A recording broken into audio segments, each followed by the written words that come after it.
Constructing your life is about much more than just building a bank account. Each week, join real estate entrepreneur and mindset coach Austin Linney as he interviews guests who are constructing their dream lives and impacting the world around them on a daily basis. If you're an entrepreneur or wanting to start a business, or you just want to hear motivating stories of how others have overcome the odds, you are in the right place. And now for your host, Austin Linney. Guys, welcome back to Construct Your Life. This is Austin Linney here, and I have the man himself, Mr. Rod Khleif. How are you doing, sir? Good, brother. This is round two because, and I just have to thank you for having me on. You know, Austin and I were having an interview before, and I had an emergency with my daughter, and he was gracious enough to forgive me for that. Here we are. So thanks for having me back, my friend. Thank you. You know, with you saying that, it reminds me of something really simple. You know, just because you have money and you're successful, life just doesn't care that much. No. It's, and you know, there's only one constant in life, and that's change. You know, everything in those, I haven't really talked about this publicly on the podcast, but, about 4 months ago, I mean, we were doing great. I've got 1,000 coaching students. I've got, I teach thousands of people a year about multifamily. I've got, thousands of apartment units, financially just killing it. My wife and I's relationship is amazing.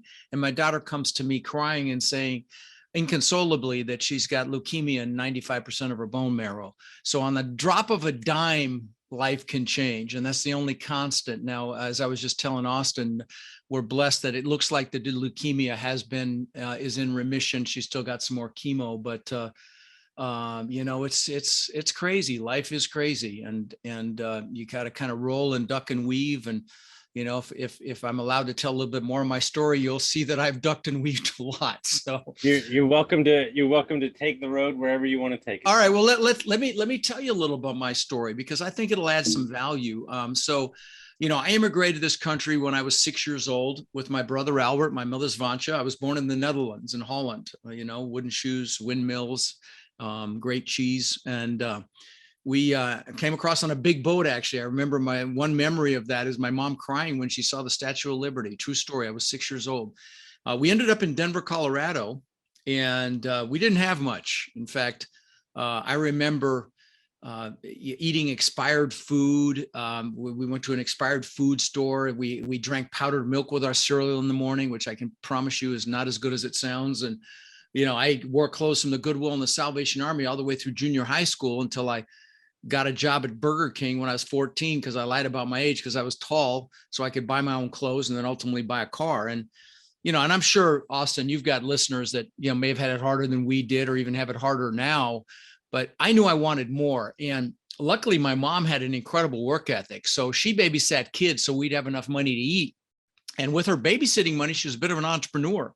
And in fact, I'm going to go visit her. She's pretty much almost in hospice now with my brother up in Georgia. And I'm visiting her this weekend. But anyway, I digress. But she was an entrepreneur and a huge inspiration for me. She invested in the stock market with her babysitting money. She also bought real estate. So the first real estate acquisition was a house right across the street that she bought from us. Bought from a family named the Jewels for us. And we rented it out. And she paid about $30,000 when I was 14. So this is 1974.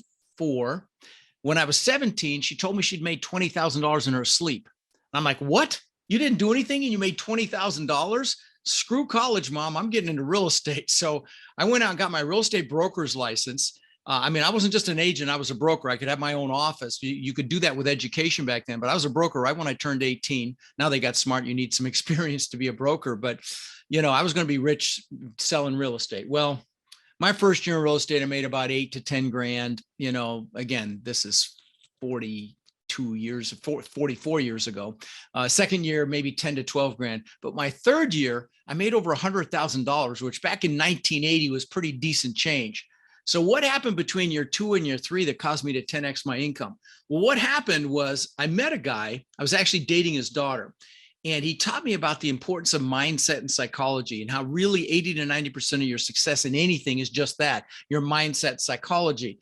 only 10 to 20% is the mechanical information. If it was just the technical knowledge, there'd be a bunch of wealthy librarians and college professors out there, right? It's the do and it's the keep doing. It's the pushing through fear, pushing through limiting beliefs, or maybe even just getting uncomfortable. We know the comfort zone's a nice warm place, but nothing freaking grows there, right?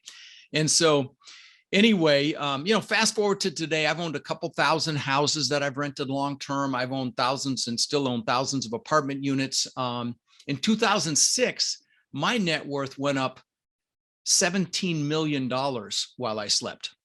And you might be like, wow. And I was like, wow. And, you do the math on that. So that's like $8,300 an hour over a 40-hour work week for the year. And I thought I was a freaking real estate god. Okay. My head got so big, I could barely fit it through a door. And when that happens, God of the universe might give you a nice little smackdown. Well, that was 2008. I lost that 17 million and a lot more. I actually lost $50 million in 2008 and 9. And so, if you ever listen to my podcast or any of my material, I talk about the mindset it took, first of all, to have 50 million to lose in the first place, but then to recover from that to the success that I'm blessed to have today. And so, happy to drill down on that as much as you like. Yeah. Austin? God, so much there. And I think that's where I want to stay. And kind of start is the mindset to make it in the first place. Mm-hmm. And then what extra it took to kind of reconstruct your mind when because I would imagine believe it or not, it's similar. Believe it or not, it's very similar. Yeah, it's very similar. And I can tell you the big thing is knowing what I wanted and why I wanted it, and that's how I got what I had. But then to when it all fell apart, reassociating with what I wanted and why I wanted it. Because listen, when something negative happens, it's very easy to focus on that. As human beings, we even communicate with pain. I'll give you an example of this. If you come up to me and you say, "Hey, Rod, how you doing?" I'm like, "Oh my God, I am freaking fantastic. Life is absolutely unbelievable." Well, you'll take a couple steps back and say, "Okay, Rod's off his freaking meds." Well, but if you came up to me and said, "Rod, how you doing?" And I said, "Oh, dude, my back. Oh, good Lord. I couldn't sleep last night. I just lost 10,000 in the market, whatever, blah, blah, blah." You'd put your arm around me and say, "Oh, brother, I feel you." We connect through pain. And so and so it's really important. And this is what I had to do. If something negative happens to you, a couple of things. One, you stop focusing on it, because whatever you focus on gets bigger, and for a while, that was my story. Woe is me. I lost 50 million bucks. Woe is me. Not for long, a few months, honestly. But, I got to give myself a little credit. I mean, I thought I was set for life and I literally lost it all. But, then I recognized that, well, there were several things that I did actually, but one of them was reassociating with what I wanted and making that my focus. In fact, and here's another thing. Now, I don't call them failures. I call them seminars, because it's only a failure if you don't get the lesson or you don't get your butt back up to go make it happen. And that was a $50 million seminar, but believe it or not, I've actually built 27 businesses. I was blown away when I did a count. I actually sat down and counted it. And several have been worth tens of millions of dollars, but most have been spectacular flaming seminars, right? And so, we fail our way to success. I was in a mastermind and I got to meet the billionaire owner of Spanx, Sarah Blakely. Started with $5,000. That's the women's undergarments that holds everything together.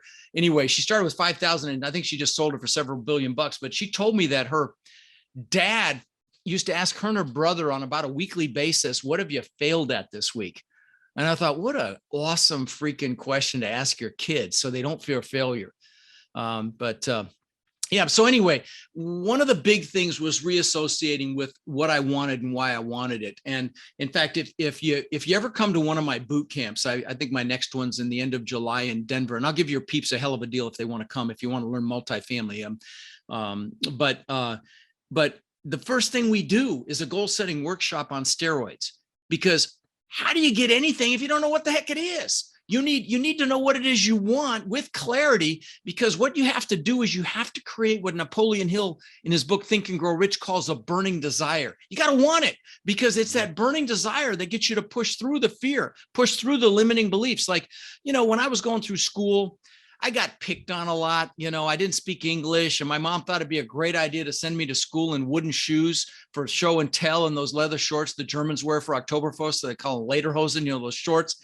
And I got my ass kicked again. And then, and then the bullies would chase me home, and my mom would chase them off with a fly swatter. Okay, butt kicked again the next day, and I created this belief system that I wasn't good enough.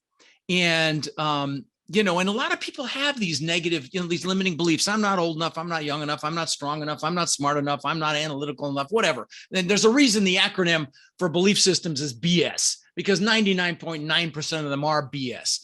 But, it's that burning desire that will get you to have those few seconds of courage to push through that BS to take action. And so, like I said, you come to one of my boot camps, that's the first thing we do for about an hour and a half. And if you're not interested in multifamily, I did this, what I do at that boot camp, on my Facebook page on January 1st of this year. And if you DM me on any social channel, my team's even got me on freaking TikTok now, but if you DM me on any social channel and just say, can you send me the goal setting link? I'll send you a link to it. It's free. I'm not going to sell you anything. It's got a guide. It's professionally done with music. And it's really a cool thing for you to do, and then even bring your spouse in to do it as well, and see how aligned you are in your goals. If you've got teenage kids, have them do it, and get them charged up. But anyway, so that's one of the biggest things, was reassociating with my goals. And I can talk about a lot of other really important pieces if you'd like.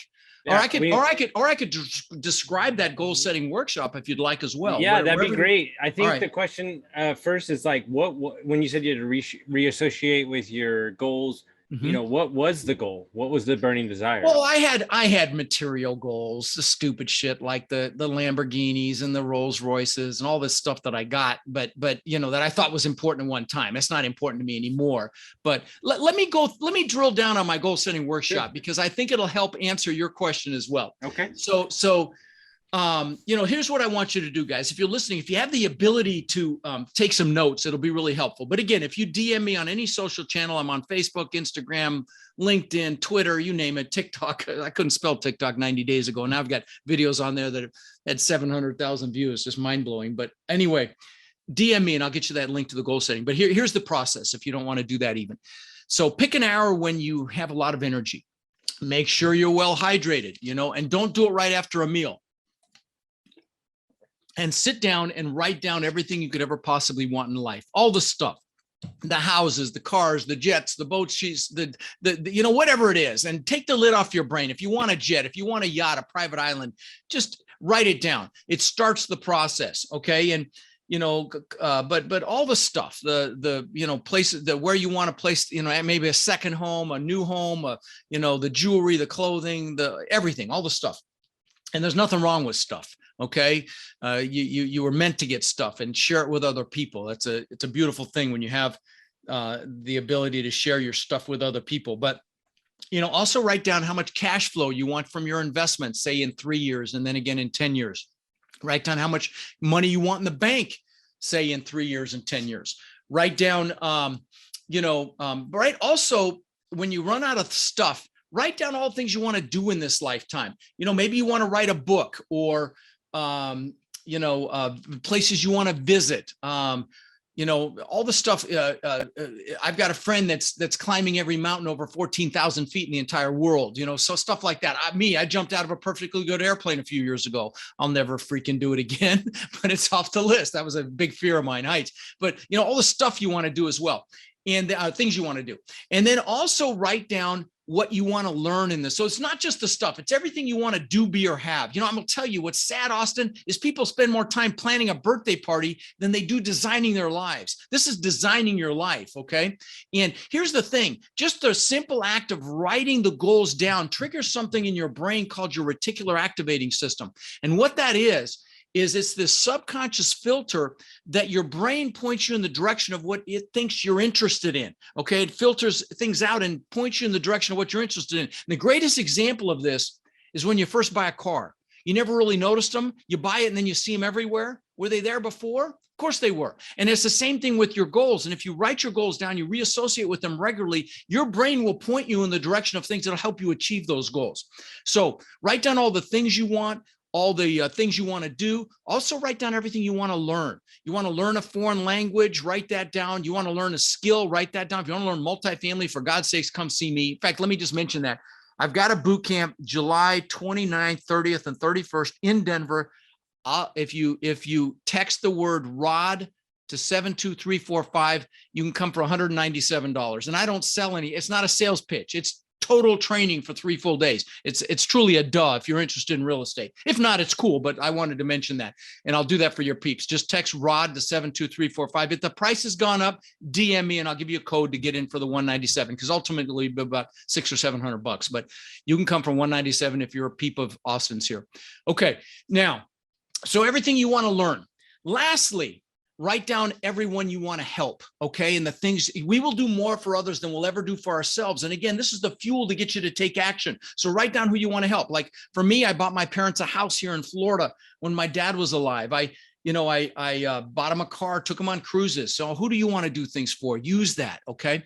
Then once you can't think of another thing, there's a couple more steps. One, I need you to, I'm sorry, my Slack channel went off and it totally distracted me. Give me 1 second. I'm sorry. Stop messaging on interview. Okay. Sorry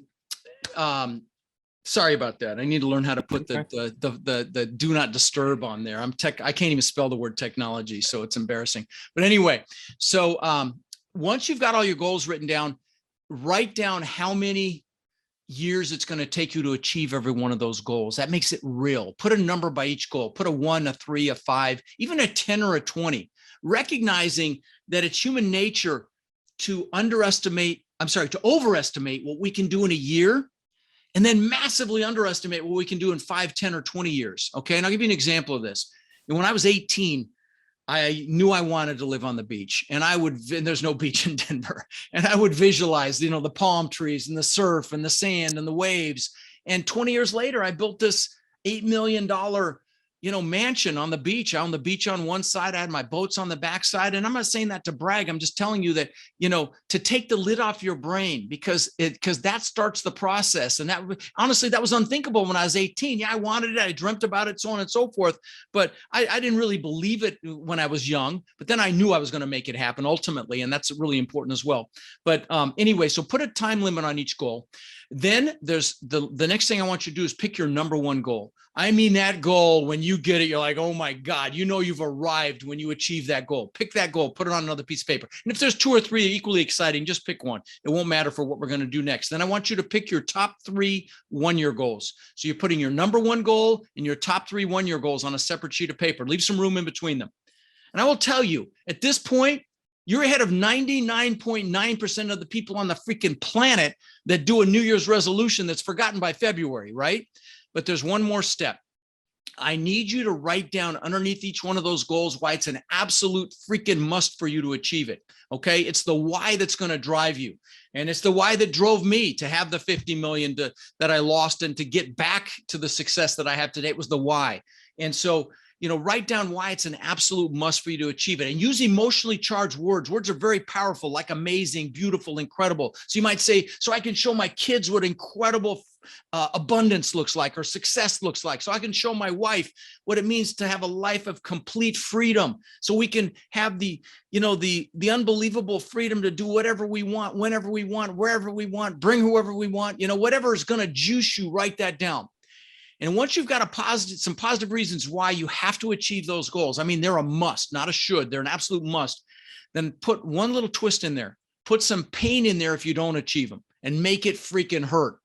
So I don't feel like a failure. So I don't fail my kids. So I don't fail my wife or husband. So I don't live a life of regret. So make it hurt. Here's why. As human beings, we'll do more to avoid pain than gain pleasure. And you want to use this. Again, this is the fuel to get you to take action. And I'm going to tell you, don't have a life of regret. There was this nurse in Australia, hospice nurse. So she was taking care of patients when they were about to die. Her name was Bronnie Ware. And she asked him a question, Austin. And the question was, do you have any regrets? And she wrote a book about it. It's called The 5 Regrets of Dying. You know what the number one regret was? Not living the life I could have lived, living someone else's life, not doing what I know I'm capable of. Guys, I can't think of anything worse than that. So this is what prevents that from happening. And then the last thing is get pictures of your goals, put them around you, put them on your screensaver. I've got them on my wall, and I'll give you some examples of this. Jim Carrey is a great example. When he was flat broke, he wrote himself a check for this, pictures or declarations or mementos, I should have said, but he wrote himself a check for $10 million. And when he was flat broke, and he used to go, this is the actor, the comedian. He used to go up by the Hollywood sign. He would visualize cashing that check. He'd pull it out and look at it and visualize cashing it. So much he made for Dumb and Dumber. I'll give you a more recent example. Demi Lovato, the singer. When she was unknown about 11 or 12 years ago, posted on social media, one day I'm going to sing the national anthem in the Super Bowl. Well, don't go watch this last one, the one before. She was saying the national anthem. And I'll give you some personal examples for me. When I was 18, I was a real estate broker and I was going to be rich selling other people's houses. Well, I figured I had to have a 4-door car to show houses, right? So I bought this bone ugly Ford Granada. I mean, this thing was a piece of crap, bench seat in the front, but I figured that's what I had to have. Well, the guy I told you I worked for, he had a couple of Corvettes and he let me drive one. And I'm like, oh my God, this is incredible. And so I got a picture of a Corvette out of a magazine. This is before the internet. And I put that on the visor of this Granada. And within a year, I had a beautiful Corvette. A couple more quick examples. Please know I'm not bragging because this stuff doesn't even interest me anymore. This is back when the TV show Magnum PI was out. Actor was Tom Selleck. And he was the detective in Hawaii. And he drove this Ferrari 308. It's the first time I'd ever seen an exotic car. And I'm like, holy shit, this is amazing. So I got a picture of that actual car, put it on the visor of that Corvette. Every time I sat in there, it was right there in front of me. Within a year or two, I had a Maserati, looked just like it. Last example.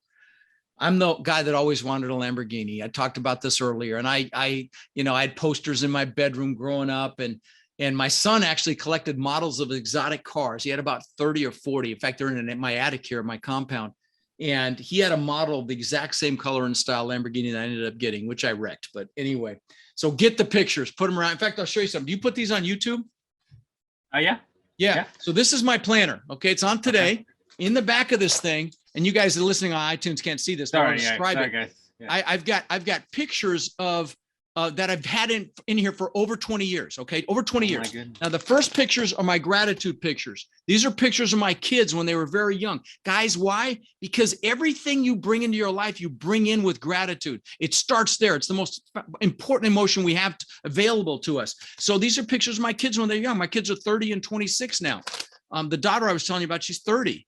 So anyway, then I've got pictures of things that I wanted. This top picture looks just like the house I had on the beach. I had 10-foot high glass like that, butt together. I had travertine floors. Now, what's crazy is I lost that house and all the craziness, but now I live in a compound. I have 6 buildings, a big main house and a beautiful 2-bedroom guest house on the water and a media building where I've got a video studio now because I had to go virtual because of COVID.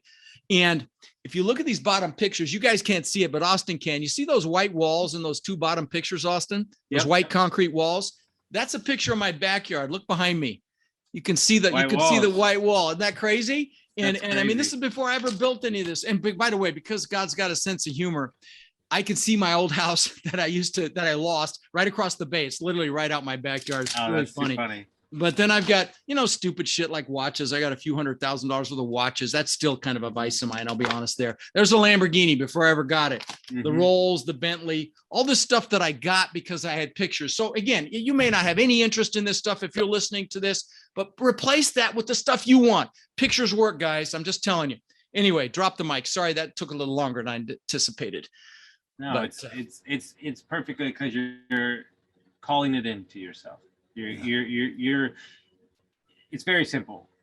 And it sounds odd to say, until I declared it to myself, nothing happened.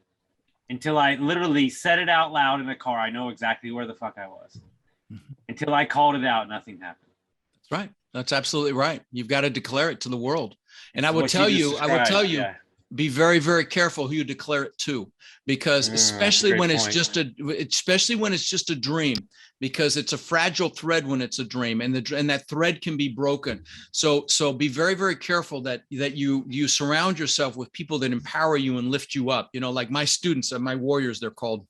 I have about 1,000 now. They bought almost, I think, 60,000 doors. I've only been teaching about 4 years, but that's a supportive environment. They're building each other up every time one does a deal. They're praising each other. You want to be around people like that.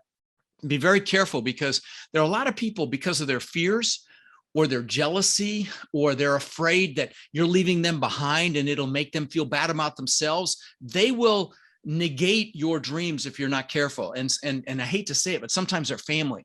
And what I would tell you, if that's the case, is love your family, but proactively choose your peers and who you allow to influence you. So, that's another piece. Yeah.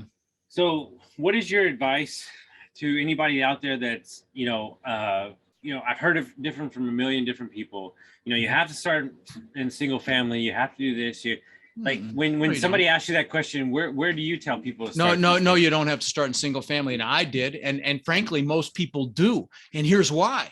Because we have a courage muscle. Okay. And as we do deals, that muscle grows. And I've interviewed, I've got a podcast called Lifetime Cash Flow. I'm blessed to say it's the largest commercial real estate podcast in the world now. We've got over 12 million downloads. And so I've had the largest multifamily operators you can imagine on the show. I mean, people with 20,000 doors, 100,000 doors, tons of people with 5,000 doors. And, and very often I will ask them this question. And because I know what the answer is going to be almost every time. And I asked them, if you could tell your 18-year-old self what you know now, what would you do differently? And I know what the answer is going to be, but I want my listeners to hear it. And that is go bigger, faster. And they all say it. And so, there's my answer to that statement about going single family first. I'm going to tell you, multifamily is easier. It's safer. It's logistically easier. I will never buy another house unless it's something for me to live in, ever. And I've owned 2,000 of them that I rented long term. I had 500 houses in Denver. Now I do wish I still had those. I sold those to move down here to Florida. Yeah. No comment. No comment on that. But anyway, but multifamily, just for so many reasons, is better. And in fact, when I crashed and burned, I had 800 houses along the Gulf Coast of Florida, and I had several apartment complexes. It was the houses that pulled me down, because for a lot of reasons, taxes are higher here in Florida because there's no state income tax. I had properties in wind and flood zones, higher insurance. But what really killed me was the logistics. If I sent someone to one of my apartment complexes to fix a maintenance issue, a maintenance guy, everything's the same. Plumbing's the same, the electrical's the same, HVAC's the same, appliances, windows, locks. You can stockpile parts and they can be in and out in an hour. Well, if I had to send someone to one of my houses were, 2 hours one direction, 2 hours the other direction, everywhere in between. It could be an hour just to get to the house, see what's wrong. Every house is different. Then they got to go to a Home Depot or a Lowe's where we had an account. That could be another hour round trip.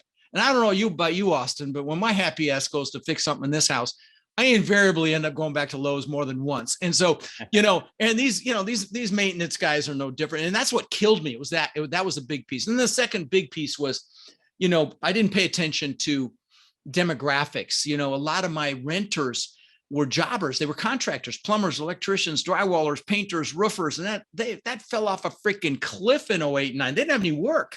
And so, now I pay attention to where people work. I didn't back then. If they had good credit and they could pay the rent, I let them in. But, we bought an apartment complex in San Antonio about, a few months ago, and 296 units. I literally looked where every single one of them worked. And I looked at, that employment to measure, recession resistance and COVID resistance and so on and so forth. Hit me once, shame on you. Hit me twice, it's my own damn fault, right? So, that's an amazing point. I didn't even think about the logistics of the single family. So if people want to find out about you, they want to follow you, they want to listen to the podcast, where do they do that? Yeah. Well, my podcast, I think you'd really enjoy it, even if you're not interested in multifamily real estate, because, I'm known for mindset, and I do these clips every week called Own Your Power. They're 5-minute clips. And I promise you give me those 5 minutes, I will juice you for the week. I will motivate you. And that's what I love doing. But of course, I interview some of the best multifamily operators on the planet. It's called Lifetime Cash Flow Through Real Estate Investing. But if you want to come to my website, I've got a ton of free resources. Nobody can spell my name. So if you go to realestatewithrod.com, it goes right to my website, rodkhleif.com. And there's videos, articles, books, everything's free. Tons of great resources there. But listen, if you're serious about this, for God's sakes, come spend 3 days with me in Denver. $197 if you text the word ROD to 72345, or go to multifamilybootcamp.com. Again, if the price has gone up, just DM me and my team will take care of you and get you that price, even if the price has gone up. But, again, it's not a sales pitch. I go through every aspect of this business, building a team, finding deals, evaluating deals, financing those deals, syndicating them, joint venturing, property management. And of course, I spend a lot of time on mindset, because you got to take action with what you learn. And I will tell you this, and I will say this publicly: if you don't freaking love the event, I don't mean like it, I mean love it, you DM me after the event, I'll give you your money back, no problem. Okay, it's never happened, but there's always a first time. So, and I've had thousands and thousands of people attend. I'm not exaggerating. I mean, thousands. I got a lot of friends that are successful because of you. So, thank you, buddy. I didn't know that. Thank you. Yeah. So, guys, if you get some value from this, send it to a friend, share it with somebody that gets some value, and we'll see you next time, guys.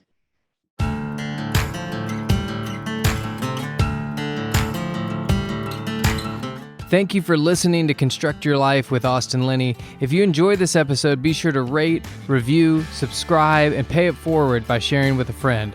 Most importantly, take this opportunity to start constructing your life by taking immediate action on what you learned. For show notes, resources, and more information on one-on-one coaching with Austin, visit constructyourlifepodcast.com.